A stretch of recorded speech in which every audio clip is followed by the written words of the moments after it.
नमस्कार दोस्तों, आप सबका मेरे YouTube channel ABC study show पर स्वागत है। दोस्तों, हम राजनीतिक सिद्धांत के अंतर्गत संप्रभुता वाले चैप्टर को देख रहे हैं और हम इसके पहले जो है कि 30 प्रश्नों को देख चुके हैं। अब आज हम देखेंगे 31वें प्रश्न के आगे के प्रश्नों को। तो चलिए साथियों, देर न करते हुए आज के सेशन की शुरुआत करते हैं। और आप सबके सामने जो 31वां प्रश्न है वो ये है कि बाह्य संप्रभुता की अवधारणा को किसने दिया है। विकल्प दिया है कि ग्रोसियस, ओपेनहाइमर और कांट या रूसो। तो इसका सही जवाब हो जाएगा साथियों ग्रोसियस। ग्रोसियस ने जो है कि बाह्य संप्रभुता की अवधारणा को दिया था। देखिए व्याख्या, बाह्य संप्रभुता की अवधारणा 17वीं शताब्दी के विचारक ह्यूगो ग्रोसियस द्वारा दी गई थी। इस अवधारणा के अनुसार कोई भी संप्रभु राज्य अपनी विदेश नीति के निर्धारण, अन्य राज्यों से मैत्री संबंध, लेन देन या युद्ध हेतु पूर्णतः स्वतंत्र होता है। साथ ही वैश्विक व्यवस्था को बनाए रखने हेतु वैश्विक संस्थाओं, संयुक्त राष्ट्र संघ द्वारा लागू किए गए नियम एवं प्रतिबद्ध राज्य की स्वीकृति पर निर्भर होते हैं। अब देखते हैं अगला सवाल, क्वेश्चन नंबर 32 है कि बाह्य संप्रभुता के सिद्धांत को किसने विकसित किया। देखिए वही प्रश्न है, तो इसका भी सही जवाब हो जाएगा ह्यूगो ग्रोसियस। तो ऑप्शन डी सही हो जाएगा। अब अगला सवाल है क्वेश्चन नंबर 33 कि संप्रभुता की आधुनिक अवधारणा का प्रतिपादन किसने किया। हीगल, मैकियावेली, हॉब्स या बोंदा। तो पूछ रहा है कि संप्रभुता की आधुनिक अवधारणा का प्रतिपादन किसने किया। तो इनमें से जो विकल्प दिए हैं उनमें से हो जाएगा बोंदा। देखिए, संप्रभुता की आधुनिक अवधारणा का सर्वप्रथम प्रयोग हुआ प्रतिपादन बोधा ने राजतंत्र को औचित्यपूर्ण बनाने तथा पोप एवं सामंतों की सत्ता को सीमित करने के उद्देश्य से वर्ष 1576 में अपनी कृति 6 बुक्स कंसर्निंग रिपब्लिक में किया। बोंदा ने राज्य को परिवारों एवं उनकी मिलीजुली संपदा का ऐसा संगठन कहा जहां एक सर्वोच्च शक्ति और उसके विवेक का शासन चलता है। अब क्वेश्चन नंबर 34 है कि संप्रभुता के सिद्धांत का सबसे पहले प्रतिपादन किया। बोंदा ने, लॉक ने, प्लेटो ने, अरस्तू ने। तो संप्रभुता के सिद्धांत का सबसे पहले प्रतिपादन किए थे बोंदा। क्वेश्चन नंबर 35 है साथियों कि निम्न में से किस वर्ग के विचारकों को संप्रभुता की व्याख्या करने का श्रेय दिया जाता है। बोंदा, मार्क्स और ऑस्टिन। बोंदा, मार्क्स और हीगल, या हीगल, लॉसवेल और हस्टन, या बोंदा, ग्रोसियस और ऑस्टिन। तो इसका सही जवाब हो जाएगा साथियों बोंदा, ग्रोसस और ऑस्टिन। अब इसकी व्याख्या देख लीजिए। देखिए, संप्रभुता की व्याख्या करने का श्रेय जॉन बोंदा, ह्यूगो ग्रोसियस और जॉन ऑस्टिन को दिया जाता है। संप्रभुता सिद्धांत का निरूपण 16वीं शताब्दी में जॉन बोंदा, ह्यूगो ग्रोसियस और टॉमस हॉब्स तथा 18वीं शताब्दी में जे रूसो और 19वीं शताब्दी में जॉन ऑस्टिन ने किया। संप्रभुता अंग्रेजी शब्द सॉवरेंटी का हिंदी रूपांतरण है। संप्रभुता अंग्रेजी शब्द सॉवरेंटी का हिंदी रूपांतरण है। सॉवरेंटी शब्द लैटिन भाषा के सुपर तथा एनस से मिलकर के बना। तो साथियों ये भी पूछा गया है कि सॉवरेंटी शब्द लैटिन भाषा के किस शब्द से मिलकर के बना। तो सुपर और एनस से मिलकर के बना है, जिसका अर्थ होता है परम अर्थात सर्वोच्च सत्ता, अर्थात प्रत्येक स्वतंत्र राज्य अपने बाह्य तथा आंतरिक विषयों में पूर्ण स्वतंत्र हो। तो इस स्थिति को संप्रभुता कहते हैं। जॉन बोंदा को आधुनिक संप्रभुता सिद्धांत का जन्मदाता माना जाता है। अगला सवाल साथियों, क्वेश्चन नंबर 36, संप्रभुता का मूल शब्द क्या है। Super anus. देखिए, तो इसलिए ऑप्शन ए हमारा जो है कि सही हो जाएगा। जबकि विकल्प में दिए हैं सोवियन, इम्पीरियन या सोवियस। तो संप्रभुता का मूल शब्द क्या है। संप्रभुता का मूल शब्द है सुपर एनस। अब क्वेश्चन नंबर 37 है साथियों कि निरंकुश संप्रभुता में कौन विश्वास करता है। लॉक, रूसो, हॉब्स या प्लेटो। तो इसका सही जवाब हो जाएगा साथियों हॉब्स। देखिए, हॉब्स निरंकुश प्रभुसत्ता का एक प्रमुख समर्थक था। उसके अनुसार तलवार के बिना संविधाएं केवल शब्द मात्र हैं। निरंकुश या अमर्यादित संप्रभुता के समर्थक विचारक जॉन बोंदा, Thomas Hobbes, Jeremy Bentham, John Austin तथा हीगल आदि हैं। इन विचारकों के हीगल आदि हैं और इन विचारकों, देखिए एक सेकंड, निरंकुशता यहाँ पे है कि थॉमस हॉब्स निरंकुश संप्रभुता का एक प्रमुख समर्थक था। उनके अनुसार तलवार के बिना संविधाएं केवल शब्द मात्र हैं। अन्य महत्वपूर्ण तथ्य में दिया है कि निरंकुश या अमर्यादित संप्रभुता के समर्थक विचारक जॉन बोंदा, थॉमस हॉब्स, जेरेमी बेंथम तथा जॉन ऑस्टिन तथा हीगल आदि हैं। इन विचारकों के अनुसार संप्रभु राज्य में सर्वोच्च शक्तिमान अविभाज्य तथा अमर्यादित शक्ति है। इसके विरोध में मर्यादित संप्रभुता के सिद्धांत का प्रतिपादन लॉक ने किया, जिसका मॉन्टेस्क्यू ने समर्थन किया। मतलब हॉब्स जो है वह निरंकुश संप्रभुता के समर्थक हैं और लॉक जो है वह मर्यादित संप्रभुता के समर्थक हैं, और इन मर्यादित संप्रभुता के समर्थन में मॉन्टेस्क्यू ने समर्थन किया है। लॉक के अनुसार जनता तथा सरकार एक दूसरे को नियंत्रित करती है, जबकि मॉन्टेस्क्यू के अनुसार सरकार के अंग ही एक दूसरे को नियंत्रित करते हैं। अब क्वेश्चन नंबर 38 है साथियों कि किसने सामाजिक समझौता की अवधारणा को निरंकुश संप्रभुता के सिद्धांत के साथ जोड़ा है? तो विकल्प में दिया है बोदा, हॉब्स, लॉक या उपर्युक्त में से किसी ने नहीं। तो इसका सही जवाब हो जाएगा हॉब्स ने। अब देखते हैं क्वेश्चन नंबर 38 हो गया। अब 39 देखिए, पूछा है कि निरंकुश संप्रभुता का सर्वाधिक सशक्त समर्थक था। निरंकुश संप्रभुता का सर्वाधिक सशक्त समर्थक था हॉब्स, लॉक, रूसो या उपर्युक्त सभी। तो इनमें से सही हो जाएगा साथियों हॉब्स। देखिए, निरंकुश संप्रभुता का सर्वाधिक सशक्त पोषक कौन है? तो हॉब्स है। निरंकुश संप्रभुता का सर्वाधिक सशक्त समर्थक कौन है? तो इसमें से हो जाएगा हॉब्स। अब क्वेश्चन नंबर 42 है कि हॉब्स के सामाजिक समझौते में संप्रभु था। हॉब्स के सामाजिक समझौते में संप्रभु क्या था? समझौते का अंग था, समझौते के ऊपर था, व्यक्तियों के नीचे था या प्रजातांत्रिक रूप से निर्वाचित। तो साथियों इसका सही जवाब हो जाएगा कि हॉब्स के सामाजिक समझौते में जो संप्रभु था वह समझौते के ऊपर था। देखिए, हॉब्स के सामाजिक समझौते में संप्रभु समझौते के ऊपर था। हॉब्स के अनुसार संप्रभुता सर्वोच्च और पूर्ण होती है। संप्रभु को अपेक्षित अधिकार सदा के लिए सौंप दिए जाते हैं, जिन्हें वापस नहीं मांगा जा सकता है। इन्हें वापस मांगने का अर्थ होगा सभ्य समाज को भंग करके प्राकृतिक दशा में लौट जाना, जहां शांति या सुरक्षा की कोई गुंजाइश नहीं होती है। हॉब्स कहता है कि किसी भी शासन प्रणाली के अंतर्गत, चाहे वह लोकतंत्र हो, अभिजात तंत्र हो या राजतंत्र हो, प्रभुसत्ता के लक्षण एक जैसे होते हैं और वह बहुत व्यापक होती है। प्रभुसत्ताधारी को उसके शासित या प्रजातंत्र न तो हटा सकते हैं, न दंड दे सकते हैं। अब क्वेश्चन नंबर 43 है साथियों कि लॉक ने समर्थन किया निरंकुश संप्रभुता का, सीमित संप्रभुता का, बिना किसी प्रभुसत्ता वाले राज्य का या सामान्य इच्छा की प्रभुसत्ता का। तो लॉक ने साथियों इनमें से सीमित संप्रभुता का समर्थन किया था। तो व्याख्या देख लेते हैं क्वेश्चन नंबर 43 की व्याख्या देखिए,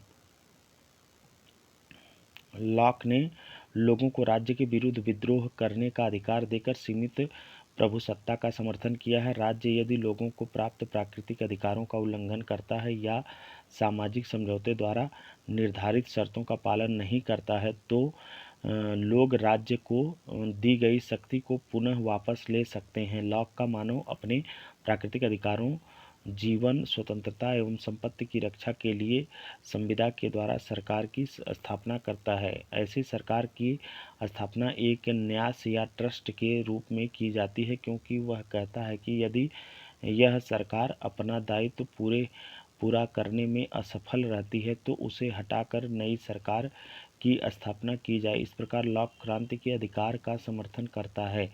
उसने 1688 ईस्वी में इंग्लैंड की गौरवमयी क्रांति का उचित ठहराया।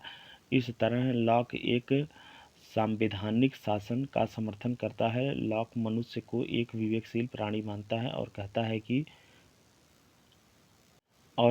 है कि सरकार बन जाने के बाद वह विवेक सरकार के पास नहीं जाता, अतः इस विवेक के माध्यम से उसे सरकार पर पूरी तरह से निगरानी रखने का अधिकार है। वह ऐसे गृह स्वामी की तरह है जो अपने घर की रखवाली के लिए पहरेदार रखता है, फिर स्वयं जाग कर यह देखता है कि कहीं पहरेदार सो तो नहीं गया है। इन उक्तियों से सिद्ध होता है कि लॉक पूरी तरह सीमित प्रभुसत्ता का समर्थन करता है। आप देख सकते क्वेश्चन नंबर 44 है कि सीमित संप्रभुता के सिद्धांत का जनक निम्न में से कौन था? तो सही हो जाएगा लॉक। अब क्वेश्चन नंबर 45 है कि किसने कहा था कि सर्वसत्ता यह राज्य की पूर्णता है? ग्रीकों ने, अंग्रेजों ने, भारतीयों ने? क्वेश्चन नंबर 40 भारतीयों ने। तो इसका जो सही जवाब है साथियों वो है रोमनों ने कहा था। देखिए, हाँ, क्वेश्चन नंबर 45 की व्याख्या है कि यूनानी विचारक प्रभुत्व की धारणा से अपरिचित थे। रोमन लोग ही पहले विचारक थे जिन्होंने सर्वसत्ता की धारणा को जन्म दिया। उनमें पहले यह विश्वास चला आया था कि लगभग प्रत्येक समुदाय में ऐसी ऐसी अलंघनीय एवं जन्मदाता शक्ति निहित रहती है जिनके द्वारा वह अपने सदस्यों को आदेश देता है और उसका पालन करवाता है। इस आदेश का पालन करने के लिए बाध्य करने की सत्ता को इम्पीरियम कहते हैं, जिसका अर्थ लगभग वही था जो आजकल प्रभुसत्ता या सर्वसत्ता का है। अतः सर्वसत्ता राज्य की पूर्णता है जिसके बिना वह अन्य समुदायों के समान हो जाएगा। अन्य महत्वपूर्ण तथ्य, वर्ष 1947 के पहले भारत को राज्य नहीं कहा जा सकता था। राज्य और समाज में अंतर करने वाले पहले सिद्धांतकार रोम के निवासी थे।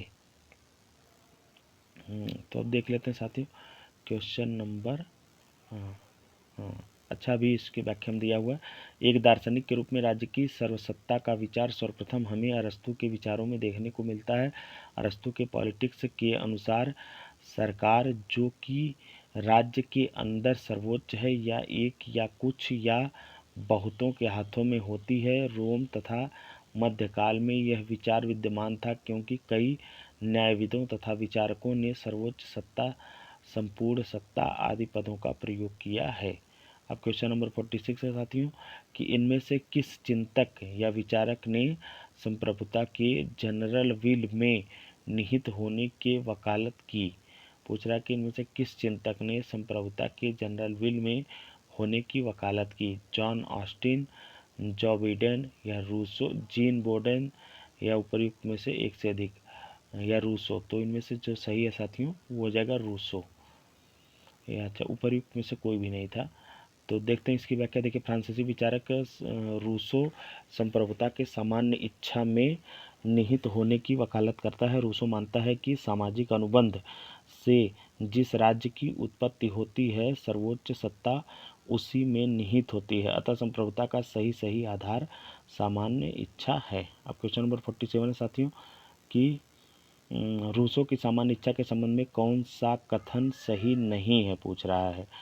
तो यह राज्य में कानून की सृष्टा है, सही है। यह सदैव जनहित में होती है, यह भी सही है। यह सबकी इच्छा, तो यही सही नहीं है साथियों, यह सबकी इच्छा नहीं होती है, जबकि यह सदैव सही होती है, यह सही है। तो इस तरह हमारा ऑप्शन सी जो है वह सही हो जाएगा। देखिए, लोक कल्याण पर आधारित होने के कारण सामान्य इच्छा एक व्यक्ति की हो सकती है, परंतु कुछ व्यक्तियों की हो सकती है या समुदाय की तात्विक इच्छा हो सकती है। इस इच्छा में संख्या नहीं गुण प्रधान है। इस इच्छा में जो है कि संख्या नहीं बल्कि क्या प्रधान है, गुण प्रधान है। संप्रभुता संपन्न होने की वजह से सामान्य इच्छा कानून की सृष्टा है। परमार्थ पर आधारित होने के कारण यह जन कल्याणकारी और सदैव सही होती है। अब क्वेश्चन नंबर 48 है साथियों, पूछा है, देखिए एक कूट वाला है कि निम्नलिखित में से कौन से रूसो के जनरल विल की विशेषताएं थीं। पूछ रहा है कि कौन रूसो के सामान्य इच्छा की विशेषताएं थीं। यह आंतरिक इच्छा की अभिव्यक्ति है, यह हर व्यक्ति की सबसे अच्छी इच्छा है, यह अस्थायी है या यह व्यक्तिगत है। तो इनमें से जो सही है साथियों वो सही है, यह व्यक्तिगत है, यह सही नहीं है, बाकी सब सही है कि यह आंतरिक इच्छा की अभिव्यक्ति है, यह हर व्यक्ति की सबसे अच्छी इच्छा है, यह स्थायी इच्छा है। तो इस तरह से हमारा जो ऑप्शन सी है वह सही हो जाएगा। देखिए, अब अगला सवाल देखते हैं क्वेश्चन नंबर 48 के बाद 49। Question number 49।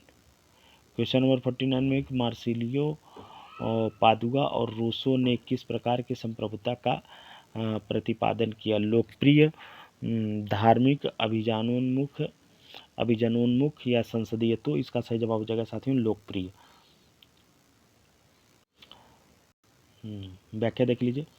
मार्सिलियो, पादुका और रूसो ने लोकप्रिय संप्रभुता का प्रतिपादन किया है। रूसो ने सर्वप्रथम लोकप्रिय संप्रभुता सिद्धांत का पूर्ण रूप से प्रतिपादन किया है। आधुनिक संप्रभुता के सिद्धांत का प्रतिपादन सर्वप्रथम बोधा ने अपने ग्रंथ द 6 बुक्स द रिपब्लिक में स्पष्ट रूप से किया है। अब क्वेश्चन नंबर 50 है साथियों लॉक का विश्वास था कि संप्रभु समस्त कानूनों का प्रमुख कर्ता है, विद्यमान कानूनों से बंधा हुआ है या समस्त कानूनों से ऊपर है या उपरयुक्त में से कोई नहीं। तो लॉक का विश्वास करता है कि लॉक का जो संप्रभु है वह जो है वह विद्यमान कानूनों से बंधा हुआ है। इस तरह से हमारा ऑप्शन बी देखिए सही है। लॉक का विश्वास था कि संप्रभु विद्यमान कानूनों से बंधा हुआ है। लॉक के अनुसार प्राकृतिक दशा में मनुष्य को प्राकृतिक अधिकार प्राप्त होते हैं जिनमें जीवन, स्वतंत्रता और संपत्ति का प्रमुख अधिकार है। इन अधिकारों की रक्षा हेतु मनुष्य नागरिक समाज की स्थापना करते हैं। इस प्रकार लॉक के अनुसार नागरिक समाज या राज्य मनुष्य के प्राकृतिक अधिकारों की रक्षा हेतु उत्तरदायी होता है। अतः राज्य की प्रभुसत्ता पूर्ण या असीम नहीं होती है, बल्कि यह शर्तों से बंधी होती है। अब देखिए साथ ही क्वेश्चन नंबर 51 है कि लॉक के अनुसार संप्रभुता के विरुद्ध विद्रोह का निर्णय लिया जाता है। लॉक के अनुसार संप्रभुता के विरुद्ध विद्रोह का निर्णय लिया जाता है विधायकों के बहुमत से, सर्वानुमति से या संपूर्ण समाज से या इनमें से जो है कि कोई नहीं। तो इसका जो सही जवाब हो जाएगा साथियों वह हो जाएगा कि सर्वानुमति से। इस तरह हमारा ऑप्शन बी देखिए सही हो जाएगा। लॉक ने सामाजिक समझौते के द्वारा राज्य के अस्तित्व को स्वीकार करते हुए ट्रस्ट की संज्ञा दी है। यदि लोगों को यह लगे कि राज्य किए गए समझौते की शर्तों का उल्लंघन कर रहा है तो राज्य के विरुद्ध जो है कि विद्रोह कर सकते हैं। तो इस तरह से हमारा ऑप्शन बी सही हो जाएगा। अब देखिए साथियों क्वेश्चन नंबर 52 देखते हैं। रूसो का संप्रभु हॉब्स का लेवियाथन है जिसका सिर कटा हुआ है। यह कथन किसका है? बार्कर, वेपर, वाहन, मिल। तो यह कथन है साथियों वाहन का। इस तरह से हमारा ऑप्शन सी वो सही हो जाएगा। इसकी व्याख्या देख लेते हैं। देखिए दिया है कि रूसो का संप्रभु सामान्य इच्छा है जो हॉब्स के लेवियाथन के समान ही अपने आदेशों को पालन करवाने के लिए बल प्रयोग को आवश्यक मानता है। इस प्रकार के नियंत्रण विहीन और बाध्यकारी सत्ता में समानता देखते हुए वाहन ने रूसो के संप्रभु को सिर विहीन लेवियाथन कहा है। रूसो की सामान्य इच्छा हॉब्स के लेवियाथन की तरह पूर्ण सत्ता संपन्न है, परंतु लेवियाथन की तरह उसका कोई चेहरा दिखाई नहीं देता है। तभी यह कहा जाता है कि रूसो का प्रभुसत्ताधारी हॉब्स के ऐसे लेवियाथन की तरह है जिसका सिर काट दिया गया है। लोक संप्रभुता के दर्शन को सर्वप्रथम किसने प्रतिपादित किया? हॉब्स, लॉक, रूसो या मिल? तो इसका सही जवाब हो जाएगा साथियों रूसो। सॉरी, ये तो सीमित संप्रभुता की बात किए थे। देखिए लोक संप्रभुता के दर्शन को लॉक सीमित संप्रभुता की बात किए थे और वो निरंकुश संप्रभुता के। लॉक संप्रभुता के दर्शन को सर्वप्रथम रूसो ने प्रतिपादित किया था। रूसो के अनुसार मनुष्य आपस में समझौता करके ही सत्ता या प्रभुसत्ता की स्थापना करते हैं, परंतु यह प्रभुसत्ता किसी ऐसे शासक की विशेषता नहीं होती जिसका अस्तित्व समाज से अलग या समाज के बाहर हो, बल्कि यह जनसाधारण के पास ही रहती है। इस तरह रूसो ने लोकप्रिय प्रभुसत्ता के विचार को बढ़ावा दिया। अब क्वेश्चन नंबर 54 है साथियों कि लोकप्रिय संप्रभुता की अवधारणा है। लोग राजनीतिक और विधिक सत्ता के स्रोत होते हैं। राजा राजनीतिक और विधिक सत्ता के स्रोत होता है। राज्य प्रमुख पद पर वंश उत्तराधिकार की प्राथमिकता दी जाती है या राज्य प्रमुख पद पर लोक नियंत्रण नहीं हो सकता। तो लोकप्रिय संप्रभुता की अवधारणा पूछ रहा है इनमें से कौन सी है? तो हो जाएगा कि लोग राजनीतिक और विधिक सत्ता के स्रोत होते हैं। देखिए लोकप्रिय संप्रभुता में संप्रभुता का वास लोगों को माना गया है। इस प्रभुता का प्रयोग अलग अलग नागरिकों के रूप में तथा सामूहिक स्तर पर जन संप्रभुता के रूप में किया जाता है। संप्रभु शक्ति जनता में निहित होने के कारण लोग राजनीतिक और विधिक सत्ता के स्रोत होते हैं। गिलक्राइस्ट के अनुसार लोकप्रिय प्रभुसत्ता एक शासक या वर्ग की सत्ता के विरुद्ध जनता की शक्ति है। इसमें दो बातें निहित हैं, वयस्क मताधिकार और जनता के प्रतिनिधियों द्वारा विधान सभाओं का नियंत्रण। अब देखते हैं साथियों क्वेश्चन नंबर 55 कि क्वेश्चन नंबर 55 में पूछा गया है कि रूसो लॉक से पूर्णतः प्रभावित है। प्राकृतिक अधिकारों के विचार से, समूहों की संप्रभुता के सिद्धांत से, या प्राकृतिक अधिकारों के सिद्धांत से, उपर्युक्त सभी। तो इनमें से रूसो लॉक से पूर्णतः जो प्रभावित है वो कारण है प्राकृतिक अधिकारों के सिद्धांत से। तो आज के सेशन में इतना ही रहने देते हैं साथियों। आगे के जो सारे प्रश्न हैं वो ऐसे ही हम वीडियो बना करके आप सबके सामने लाते रहेंगे। और अगर आप लोगों को मेरा ये पहल अच्छी लग रही हो तो आप लोग इसको ज़्यादा से ज़्यादा शेयर करिए और जो है कि चैनल को सब्सक्राइब करिए, वीडियो को लाइक करिए। धन्यवाद।